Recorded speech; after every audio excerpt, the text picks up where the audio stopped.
ہے کہ اسکول جاؤں، طوطوں کی طرح میں نے شعر یاد کر لیے تھے اور اپنی نانا کی انگلی پکڑ کے میں چلتا تھا۔ وہ مجھے دور سے دیکھ کے کہتے تھے کہ اگر نے بقا میں منایت جواب، منو گرز و میدان و افراسیاب۔ 1960 کی دہائی کے آخر میں اور 1970 کی دہائی کے شروع میں ہم کراچی بہت جاتے تھے۔ کراچی علم و ادب کا مرکز تھا، ترقی پسند خیالات کا مرکز تھا۔ سبط حسن صاحب وہاں ہوتے تھے، کتابیں لکھتے، میری ان سے کئی ملاقاتیں ہوئیں۔ داستویفسکی میرا پسندیدہ ناول نگار ہے، اس کی کتابیں میں نے دا کرائم اینڈ پنشمنٹ، دا را یوتھ یا اس طرح کی اس کی دیگر کتابیں میں نے پڑھی۔ لیکن جیسے میں نے کیا، میرا جو ادب کا مطالعہ تھا وہ کسی ایک زبان تک محدود نہیں تھا۔ میں نے ایف اے گورنمنٹ کالج بنوں سے کیا۔ ایف اے میں نے ریگولر اردو کے ساتھ اردو ایڈوانس لی، کیونکہ مجھے ادب سے شغف تھا اور میں نے کہا کہ اردو اچھی طرح سے سیکھ لوں، تو میں نے اردو ایڈوانس بھی پڑھا۔ پھر 8ویں جماعت میں نے فارسی پڑھی اور بی اے میں دوبارہ میں نے فارسی آپشنل لی۔ تو پشتو، اردو، فارسی اور انگریزی، یہ 4 زبانوں کا ادب میں نے پڑھا اور ساری زندگی مطالعہ جو جاری رکھا۔ کہ میں یونیورسٹی سے باہر بھی آیا، افغانستان میں میرے پاس بہت ٹائم تھا، اس کے علاوہ جیلوں میں کافی ٹائم تھا۔ بلکہ میں آپ کو بتاؤں، میں 1974 میں پشاور جیل میں تھا، تو یہ جو اپنی کتاب ہے قرۃ العین حیدر کی آگ کا دریا، یہ میں نے پشاور جیل میں پڑھی، جیل کی لائبریری میں تھی کتاب اور مجھے بہت پسند آئی۔ اس کے علاوہ پھر جیلوں میں اور بھی میں نے کتابیں پڑھی۔ جو یونیورسٹی میں چونکہ میں زیادہ ایکٹیوسٹ تھا تو بھاگ دوڑ میں وقت لگ جاتا تھا، پھر اس کی تلافی جیل میں ہو جاتی تھی کیونکہ میرے پاس ٹائم ہوتا تھا۔ قدامت اور جدیدیت کے درمیان ٹکر یا قدامت اور جدیدیت کا امتزاج، یہ بہت اہم سوال ہے۔ اصل میں ہوتا یہ ہے کہ ہمارے ہاں، جیسے اقبال نے کہا ہے، آئین نو سے ڈرنا، طرز کہن پہ اڑنا، منزل یہی گھٹن ہے قوموں کی زندگی میں۔ یہ بہت اہم بات ہوتی ہے کہ آپ کیسے پچھلے اس سے راستوں سے یا پرانے راستوں سے، آپ پرانی ڈگر سے کیسے ہٹیں گے۔ احمد ندیم قاسمی نے کہا ہے کہ یہ ارتقاء کا چلن ہے کہ ہر زمانے میں پرانے لوگ نئے آدمی سے ڈرتے ہیں۔ تو یہ کشمکش تو پرانی انسانی زندگی میں، لیکن مجھے خوش قسمتی تھی کہ ایسے لوگ ملے، میرے والد صاحب۔ پھر سیاست میں مجھے ایسے استاد ملے، اجمل خٹک صاحب تھے، غوث بخش پزنجو صاحب تھے، اور آخر میں سب سے زیادہ باچا خان سے مجھے ملنے کا شرف حاصل ہوا، بلکہ ان کے ساتھ تھوڑا سا کام کرنے کا بھی موقع ملا۔ تو یہ ایسے عظیم استاد تھے۔ میری یونیورسٹی میں نے ذکر کیا، بڑے اچھے استاد ہمیں ملے جو میں نے پشاور یونیورسٹی کا ذکر کیا۔ اس کے علاوہ غنی خان بھی ہمارے گرو تھے۔ غنی خان باچا خان کے بڑے بیٹے تھے، وہ سیاست میں بھی کچھ عرصہ رہے، لیکن وہ ایک ہمہ جہت شخصیت تھے۔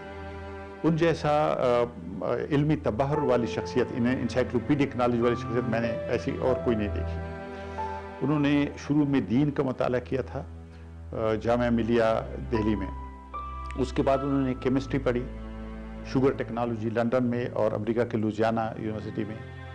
وہاں سے آئے تو پھر انہوں نے کلکتہ میں رابندر ٹیگور کی اسکول شانتی نکیتن میں انہوں نے پڑھا، فائن آرٹس۔ تو موسیقی جانتے تھے، مجسمہ سازی، پینٹنگ، شاعری، ان کی شاعری بہت بڑے۔ تو یہ ہمیں استاد ملے، تو ان سب نے ہمیں سکھایا کہ کیسے آپ جدیدیت کو دیکھیں۔ اس کی معنی یہ نہیں ہے کہ آپ اپنی ماضی سے کٹ جائیں۔ دیکھیے، تاریخ بہت اہم ہے، لیکن تاریخ ایسی اہم ہے کہ جیسے آپ گاڑی چلاتے ہوئے گاڑی کے شیشے پر نظر رکھیں تاکہ آپ کو پتہ چلے کہ پیچھے کیا ہے، لیکن سفر آگے کی طرف کریں، یہ بہت اہم بات ہے۔ اور پشاور یونیورسٹی میں آپ کو بتاؤں، میں جب آیا تو اسفندیار بری خان بھی اسٹوڈنٹ تھے، وہ کامرس کالج میں پڑھتے تھے، اور یہ محمود خان اچکزی صاحب نے بھی پشاور سے پڑھا، یہ اس وقت انجینئرنگ کالج میں تھے۔ لیکن اس وقت یہ تھا کہ ایک آئیڈیلزم تھا، ہم لوگ نظریات کی طرف کھینچتے چلے جاتے تھے۔ پھر کالجوں میں یونینیں تھیں، انتخابات ہوتے تھے، مباحثے ہوتے تھے، تقریریں ہوتی تھیں، لوگ دلیل سنتے تھے، دلیل کہتے تھے۔ تشدد نہیں تھا، اسٹوڈنٹ پالیٹکس میں تشدد نہیں تھا، آرگیومنٹ تھا، لوگ دلیل اور منطق کے ساتھ بات کرتے تھے۔ بدقسمتی سے بعد میں جب اسٹوڈنٹ پالیٹکس پر پابندی لگی، ضیاء الحق کا وقت آیا، تو ایک تو سیاست میں تشدد آیا، کلاشنکوف ہمارے سیاست میں آیا جس نے تباہی مچائی ہے۔ اس کے علاوہ یونینیں بند ہو گئی، اور اس کے بعد پھر یعنی اگر سیاسی لوگ یونیورسٹیوں کے اندر گئے تو وہ ایک طرح سے دوسرے راستے اختیار کر کے گئے جس سے وہ سارا سلسلہ مسخ ہو گیا۔ ابھی جو شکل ہے وہ بہت صحت مند نہیں ہے۔ میرا خیال اب بھی یہ ہے کہ یونین پابندی ہٹنی چاہیے۔ طالب علموں کو یہ حق ہونا چاہیے کہ وہ یونین سازی کریں اور مباحثہ کریں اور تھوڑا سا یونیورسٹیوں کے انتظام انصرام میں وہ بھی شریک ہوں، اس لیے کہ آخرکار ان کی مستقبل کا فیصلہ ہے۔ اور دیکھیے میں آپ کو بتاؤں 1970s میں پشاور یونیورسٹی میں تھا، حکومت کے ساتھ ہمارے بہت اختلافات تھے، کئی بار میں جیل گیا اسٹوڈنٹ کے طور پہ، لیکن یونیورسٹی کے ساتھ میرا کبھی جھگڑا نہیں ہوا۔ آپ کو یہ جان کر تعجب ہوگا کہ عبدالعلی خان جیسے ڈسپلینیرین ہمارے وائس چانسلر تھے، وہ جو سختی سے ڈسپلن کے حق میں تھے، لیکن اب یہ شاید آپ کو سن کر تعجب ہوگا کہ وہ جیل میں مجھے ملنے کے لیے آئے، بلکہ ایک ٹرانزسٹر بھی لے آئے تاکہ میں خبریں سنوں۔ یا ہماری جو انگریز پروفیسر تھی مارگریٹ ہربوٹل، پشاور جیل میں مجھے ملنے آئیں اور کئی کتابیں لے کر آئیں کہ میں کتابیں پڑھ سکوں جیل میں۔ تو استادوں کے ساتھ یونیورسٹی کے ساتھ ہمارا رابطہ بہت اچھا تھا، ہم ان سے محبت کرتے تھے، ان کی عزت کرتے تھے۔ جھگڑے سیاسی تھے، حکومت کے ساتھ ہوتے تھے، یونیورسٹی کے ساتھ تو نہیں تھے۔ تو تھوڑا سا ہمارا ماحول خراب ہوا ہے جو نوجوان، چونکہ ہمارے معاشرے کی اکثریت ہے ابھی، تو جو ہماری پالیسی ہے ریاست کی اس پر نظر ثانی کی اشد ضرورت ہے۔ میرے والد صاحب بتاتے تھے کہ باچا خان ایک باعمل استاد تھے۔ وہ کہتے تھے کہ میری پیدائش سے بہت پہلے انگریز کے زمانے میں، کہتے پہلی بار جب وہ گاؤں کا دورہ نے شروع کیا، ہمارے گاؤں آئے تو انہوں نے کہا کہ وہ اور ان کے ساتھ کچھ اور لوگ آ کے وہ گاؤں کی گلیوں میں وہ جھاڑو دیں گے، گلیوں کی صفائی کریں گے۔ کہتے وہ رات انہوں نے گزاری، صبح کو صفائی کرنے کے لیے نکلے تو گاؤں کی بوڑھی عورتیں، انہوں نے کہا کہ یہ تو بہت بری بات ہے، ہمارے مہمان یہاں پہ آ کے جھاڑو پھیریں گے تو ہم تو ہمارے لیے تو شرم کی بات ہے۔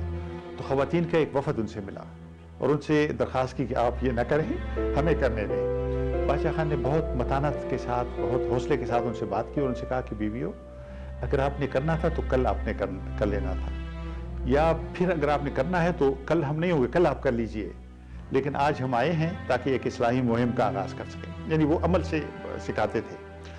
پھر خواتین کی تعلیم پہ بہت توجہ دیتے تھے، تو انہوں نے اپنی بیٹی کو پڑھایا، 4 سدے میں پڑھایا، پھر اس کو انڈیا بھیجا پڑھنے کے لیے، پھر اس کو لندن بھیجا انہوں نے۔ یہ اس وقت یہ قابل تصور نہیں تھا کہ بچیاں اتنی دور جائیں پڑھ کر، لیکن انہوں نے عمل سے سکھایا کہ کس طرح سے۔ ان کا رسالہ تھا پشتون، وہ ایک رسالہ نکالتے تھے۔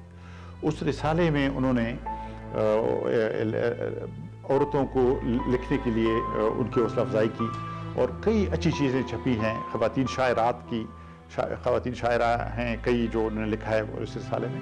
تو ایک طرح سے وہ ایک مصلح تھے، بیسیکلی وہ ایک سماجی اصلاح کار تھے۔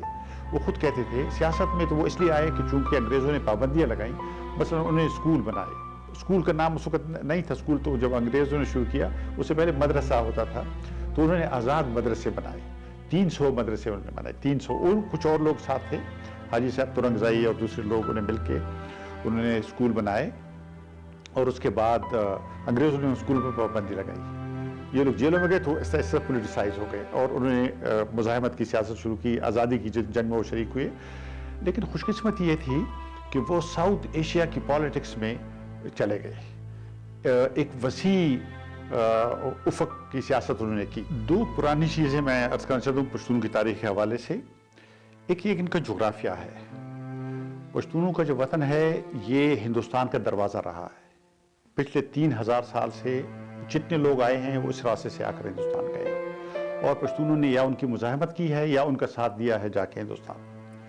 ایک یہ بات۔ دوسری بات یہ ہے کہ پشتونوں میں قبائلی طرز زندگی جو ہے وہ بہت وسیع عرصے تک رہا ہے، سارے انسان قبائل رہے ہیں لیکن وہ قبائلی زندگی نکل آئے ہیں۔ پشتون جو ہے قبائلی زندگی کے اندر لمبے عرصے تک یعنی زندگی بسر کرتے رہے ہیں، اس کا اثر ان کے اوپر پڑا ہے۔ یہ جو ابھی آپ نے کلاشنکوف کی بات کی ہے یہ حال ہی کی بات ہے۔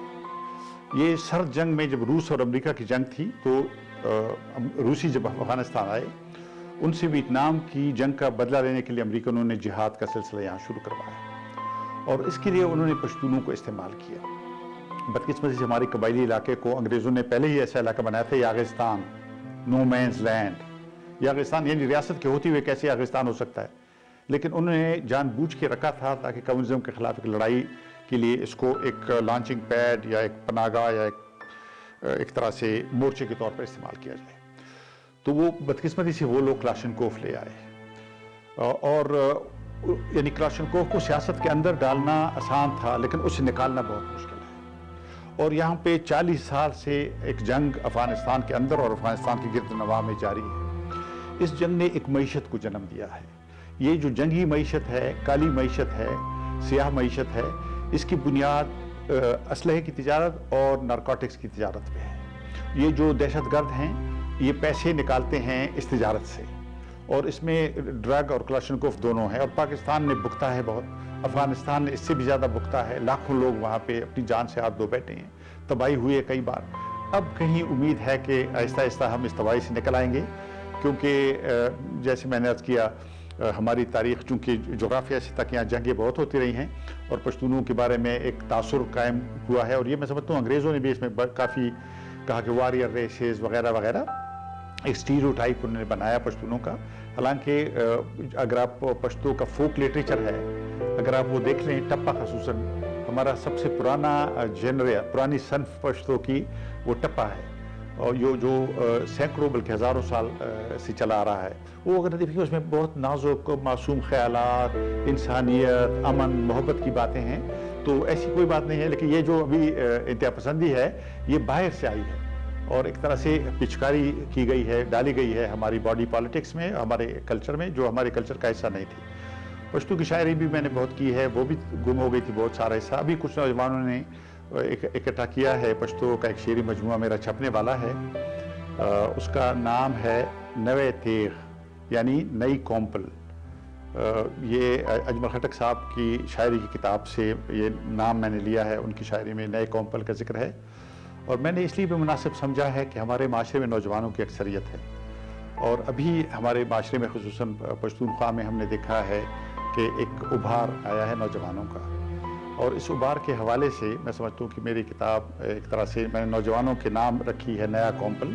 جو نئی کومپل پھوٹ رہی ہے، میرا خیال یہ کہ ہمارے وطن کے لیے ایک امید ہے، ہمارے مستقبل کے لیے. اور اس کی پہلی نظم کا نام بھی نیا کومپل ہے، جس کے 2-3 شعر میں آپ کو پڑھوں گا کہ خپل خاورے پٹ ساتل وم لمن کے، خپل خاورے پٹ ساتل وم لمن کے، یا غمے وم دسیپی پٹ تہن کے، اور زمانے تہرانے گمز سیم نوی سلکہ دا تاریخ پزور بدن کے، اور پلیدو باندے میں زن سترگی بریخی، پلیدو باندے میں زن سترگی بریخی، او نوے تیغم تو گیدل پچمن کے، او دادا وقت مغل کا یا رکڑی پزائدہ، دادا وقت مغل کا یا رکڑی پزائدہ، او نوے روحیم دا خوشحال زارہ کفن کے.